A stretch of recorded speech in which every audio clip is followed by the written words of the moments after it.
Un jueves de julio a las 11 de la mañana en Washington, las puertas del despacho oval se cerraron. No había prensa adentro, no había cámaras, no hubo una sola declaración conjunta, ni una foto oficial con los dos mandatarios estrechándose la mano frente a los micrófonos, como suele ocurrir en este tipo de encuentros. Solo dos hombres, un salón con el escudo presidencial bordado en la alfombra, el retrato de otros presidentes observando desde las paredes, y una reunión de la que, según reconoció la propia Casa Blanca, no trascendieron los detalles. Nada de lo que se dijo ahí adentro salió de esas cuatro paredes, y sin embargo, lo que representa esa puerta cerrada terminó diciendo más que cualquier declaración pública. Del otro lado de esa puerta estaba Donald Trump, del otro, Nayib Bukele. Y usted, viendo esto desde su casa, se preguntará por qué un país del tamaño de El Salvador, con apenas 6 millones de habitantes, sigue consiguiendo algo que ni potencias regionales mucho más grandes logran con la misma facilidad: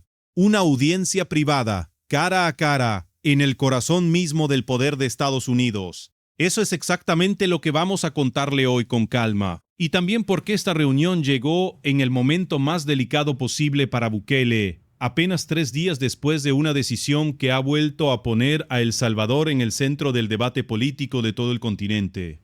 Antes de entrar de lleno, tengo que pedirle algo. Si usted es de los que sigue de cerca lo que está pasando en El Salvador, si le interesa entender por qué este país pequeño sigue apareciendo en la agenda de la Casa Blanca, mientras otros gobiernos de la región ni siquiera consiguen una llamada telefónica, suscríbase al canal ahora mismo.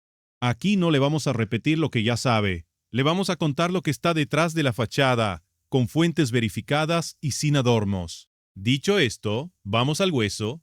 Esta no fue la primera vez que Trump recibió a Bukele en el despacho Oval. La primera ocurrió en abril de 2025, apenas 3 meses después de que Trump asumiera su segundo mandato. Aquella reunión sí tuvo cámaras, sí tuvo declaraciones, y quedó marcada por un episodio que todavía genera controversia. Los dos presidentes respaldaron públicamente la decisión de deportar a El Salvador al migrante Kilmar Ábrego García, a pesar de que éste contaba con una orden judicial que impedía expresamente su expulsión. Aquel momento se convirtió en el símbolo de una alianza que iba mucho más allá de la cortesía diplomática habitual entre dos países. Fue la confirmación pública de que El Salvador se había convertido en una pieza central de la estrategia migratoria de Washington. El destino de cientos de hombres deportados desde territorio estadounidense, la mayoría de ellos venezolanos señalados por las autoridades como presuntos integrantes de organizaciones criminales, todos ellos recluidos en el Centro de Confinamiento del Terrorismo, el CECOT.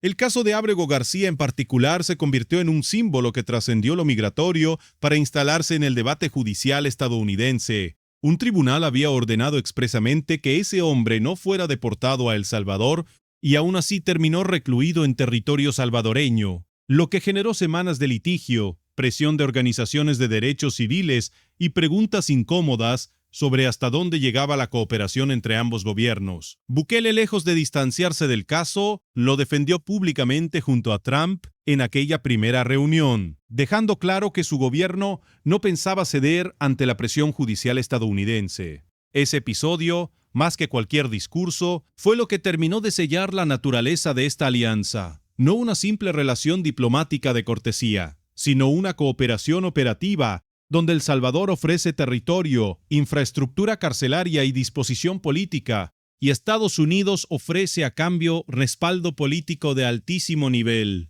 Desde entonces, la relación entre ambos gobiernos no ha hecho más que estrecharse. En marzo de este año, Bukele participó junto a Trump y otros líderes de la región en la Cumbre Escudo de las Américas, celebrada en Doral, Florida, un encuentro centrado en migración, seguridad y cooperación regional que reunió a algunos de los gobiernos más alineados ideológicamente con Washington en todo el continente. Y ahora, apenas 4 meses después de esa cumbre, llegó la segunda visita de Bukele al despacho Oval. La pregunta que muchos analistas se hicieron esa misma mañana fue simple: ¿por qué ahora? La respuesta tiene fecha exacta. 3 días antes de esta reunión, Bukele formalizó su intención de buscar un tercer mandato presidencial consecutivo, algo que hasta hace apenas un año era sencillamente imposible, según la Constitución salvadoreña. Lo que lo hizo posible fue una reforma constitucional aprobada y ratificada por la Asamblea Legislativa, controlada de forma absoluta por el partido de Bukele, Nuevas Ideas. Esa reforma eliminó el límite de mandatos presidenciales consecutivos, amplió el periodo presidencial de 5 a 6 años y suprimió por completo la segunda vuelta electoral. Los cambios modificaron directamente varios artículos de la Constitución. Para sus críticos, la Organización de Derechos Humanos y buena parte de la oposición salvadoreña, se trata de la concentración de poder más significativa que ha vivido el país desde el fin de la guerra civil. Para sus votantes, y son muchos, se trata simplemente de la continuidad de un proyecto que, según ellos, transformó a El Salvador de un país gobernado por el miedo a uno gobernado por la calma. Y aquí es donde la reunión con Trump empieza a cobrar sentido, porque no fue un encuentro cualquiera en un momento cualquiera. Fue una reunión que llegó apenas 72 horas después de que Bukele diera el paso político más importante de los últimos años, en un momento en el que necesitaba, más que nunca, mostrar que su proyecto seguía teniendo el respaldo del aliado más poderoso del hemisferio, y lo consiguió. Consiguió sentarse otra vez en el mismo despacho desde el que se toman las decisiones más importantes del planeta. Un funcionario estadounidense, antes de que comenzara el encuentro, adelantó a la cadena CNN, en español, cuál sería la agenda, los esfuerzos compartidos para combatir la inmigración ilegal, fomentar el crecimiento económico y garantizar la seguridad regional. 3 palabras que resumen exactamente los 3 pilares sobre los que Bukele ha construido su imagen internacional en los últimos años: migración, economía, seguridad. Detengámonos un momento en la palabra economía, porque suele quedar en segundo plano frente a la seguridad, y sin embargo, es una de las 3 razones oficiales de este encuentro. Desde que Bukele convirtió el Bitcoin en moneda de curso legal en 2021 y anunció planes para construir la llamada Bitcoin City, El Salvador se transformó en un caso de estudio para inversores y gobiernos de todo el mundo. Algunos aplaudiendo la apuesta, otros advirtiendo sobre sus riesgos. A eso se suma un dato que rara vez aparece en los titulares sobre pandillas. La caída sostenida de la violencia le abrió la puerta a un sector que durante años prácticamente había desaparecido del mapa salvadoreño: el turismo. Zonas del país que hace una década eran territorio vedado por el control de las pandillas, hoy reciben visitantes extranjeros que caminan de noche por calles que antes nadie se atrevía a cruzar ni de día. Ese es exactamente el argumento que Bukele lleva a cada reunión con inversionistas y con aliados como Trump: seguridad primero, y la economía como consecuencia directa de esa seguridad. Y usted se preguntará, ¿qué se dijo realmente puertas adentro sobre esos 3 temas? La verdad es que nadie lo sabe con certeza. La Casa Blanca no ofreció detalles sobre el contenido de la conversación, y fuentes del gobierno salvadoreño se limitaron a confirmar a la agencia EFE que se trató de una reunión privada, ni una palabra más. Y eso, en política internacional, casi nunca es casualidad. Piense en esto un momento. Cuando 2 presidentes se reúnen y sí quieren que el mundo sepa lo que dijeron, organizan una rueda de prensa conjunta, sueltan una frase memorable, publican fotos sonriendo frente a la bandera. Cuando no lo hacen, cuando cierran la puerta y no dejan pasar ni una sola cámara, generalmente es porque lo que se discutió es demasiado sensible para hacerlo público, o porque ambas partes prefieren negociar sin la presión de la opinión pública, mirando por encima del hombro. En este caso, con la migración, la economía y la seguridad regional sobre la mesa, y con Bukele necesitando desesperadamente una señal de respaldo internacional, justo después de anunciar su tercer mandato, la discreción del encuentro dice, en realidad, muchísimo. Pero antes de llegar a esos números, deténgase un segundo en algo que casi nadie menciona cuando habla de esta reunión: el contraste de escenarios. Trump recibe cada semana, en esa misma Casa Blanca, a decenas de funcionarios extranjeros con agendas de rutina que ni siquiera llegan a aparecer en los titulares internacionales. Bukele, en cambio, entró por la puerta principal del despacho oval por segunda vez en poco más de un año. Y usted podría pensar que eso se debe únicamente a la cercanía ideológica entre ambos líderes. Pero la cercanía ideológica por sí sola no explica por qué un presidente estadounidense decide invertir tiempo de su agenda en un país centroamericano de apenas 6 millones de habitantes, Lo que explica esa prioridad son los resultados que Bukele puede exhibir y que ningún otro presidente de la región puede igualar todavía. Ahora bien, para entender por qué Trump sigue abriéndole la puerta del despacho oval a Bukele y por qué lo hace incluso en un momento políticamente incómodo como este, hay que mirar los números que sostienen esa relación. Porque detrás de la simpatía personal entre ambos líderes, lo que realmente sostiene esta alianza es un resultado que Washington no puede replicar en ningún otro país de la región: una caída histórica de la violencia. Desde que Bukele declaró el régimen de excepción en marzo de 2022, tras un fin de semana en el que fueron asesinadas 87 personas a manos de las pandillas, las autoridades salvadoreñas han detenido a más de 91,000 personas acusadas de pertenecer o tener vínculos con estructuras criminales. 91,000 personas. En un país de apenas 6 millones de habitantes, eso equivale a haber encarcelado, bajo esta política, a más del 1% de toda la población adulta.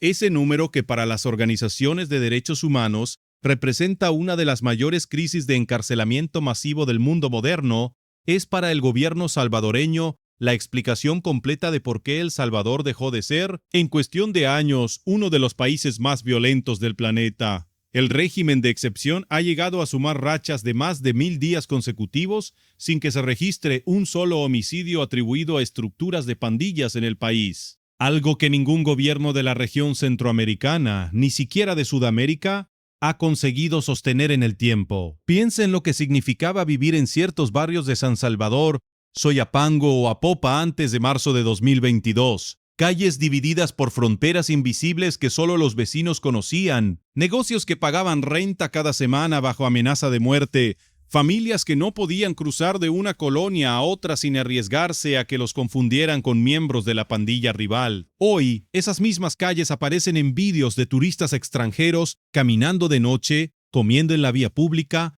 tomando fotos frente a murales que antes marcaban territorio de guerra. Ese contraste, más que cualquier cifra oficial, es lo que sostiene el respaldo casi unánime que Bukele exhibe hoy dentro de su país. Y es exactamente ese contraste el que también exporta hacia afuera cada vez que se sienta frente a un aliado como Trump.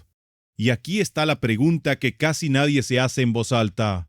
¿Cómo pasó El Salvador, en menos de una década, de ser sinónimo mundial de pandillas y extorsión a convertirse en el modelo de seguridad que otros presidentes de la región están intentando copiar? La respuesta corta es que no pasó por accidente. Pasó por una decisión política deliberada de suspender garantías constitucionales, permitir detenciones sin orden judicial y sostener esa medida durante más de 4 años seguidos a través de sucesivas prórrogas aprobadas por una asamblea legislativa dominada casi en su totalidad por el propio partido de Bukele. Y aquí viene lo que casi nadie está contando con esta claridad. Esa misma política que llevó al país a mínimos históricos de homicidios es también la que sostiene hoy el respaldo popular más alto de toda la región. Según una encuesta de opinión publicada apenas un día antes de la reunión en el despacho oval, realizada por la firma Datapol, con datos recogidos entre el 8 y el 12 de julio en los 14 departamentos del país,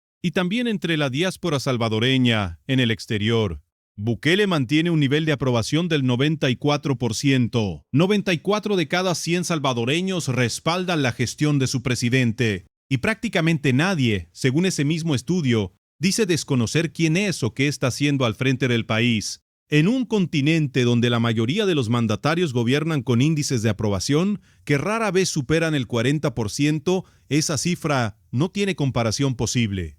Y ahí es donde se cierra el círculo de esta historia.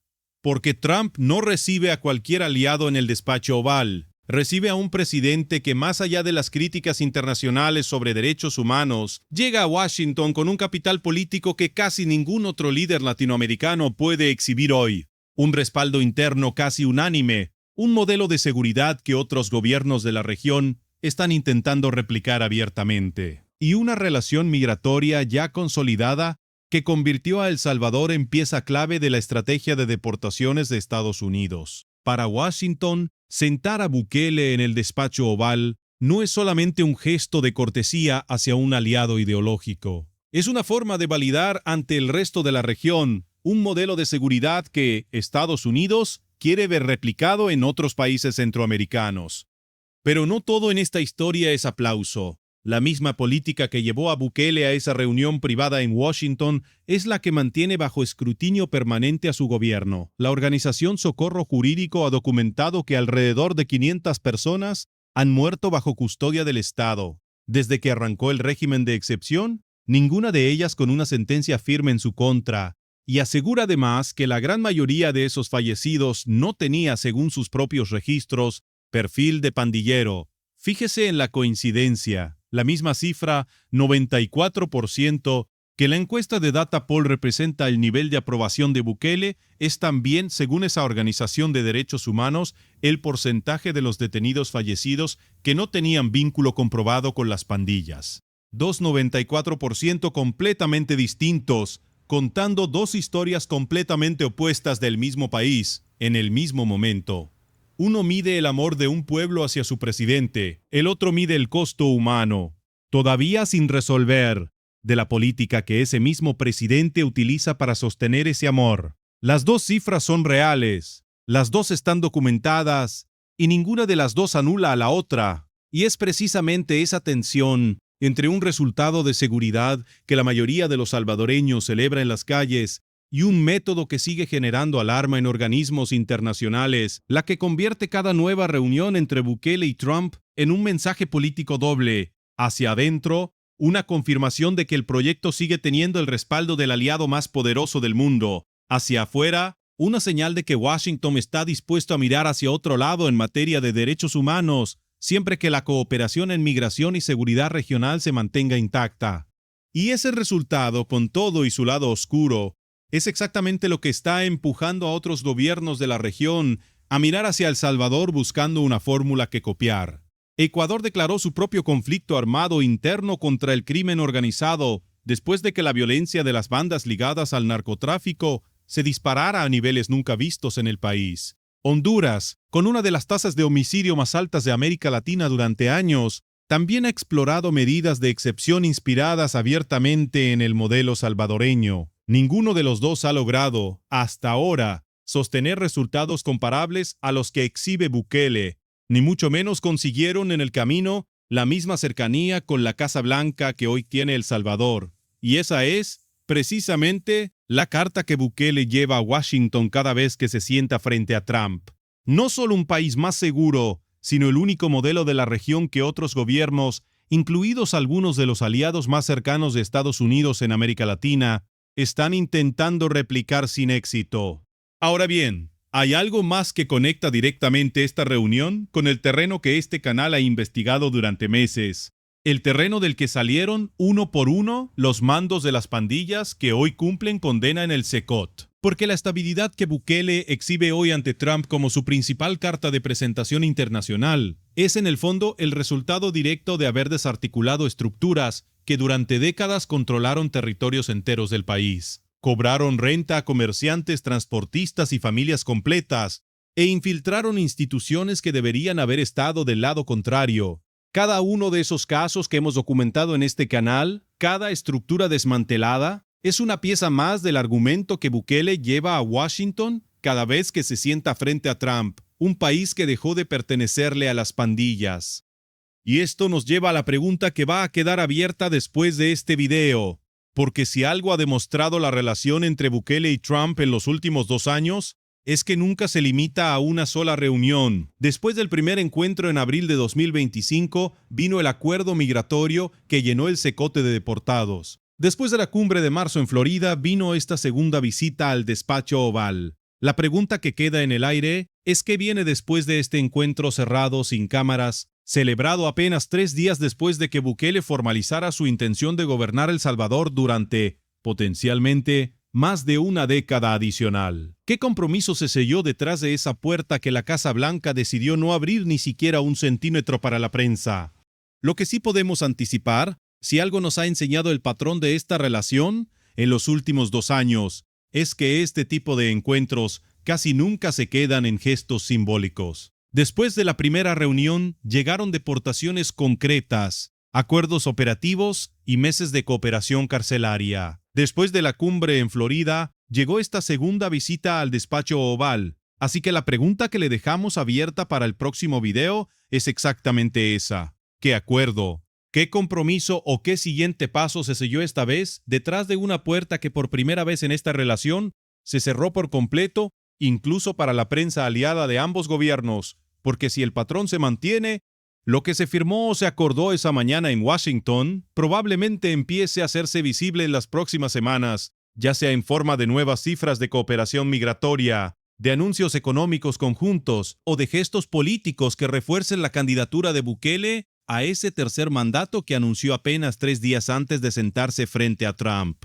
Lo que sí sabemos, con certeza y con datos verificables, es el terreno sobre el que se construyó esta alianza. Un país que hace apenas 5 años encabezaba los rankings mundiales de homicidios por habitante, hoy exhibe cifras de seguridad que compiten con las de naciones históricamente mucho más estables. Una aprobación interna que roza la unanimidad y un lugar fijo en la agenda de la Casa Blanca que ningún otro presidente centroamericano ha logrado sostener con la misma constancia. Eso es lo que Trump validó otra vez al recibir a Bukele en el despacho Oval.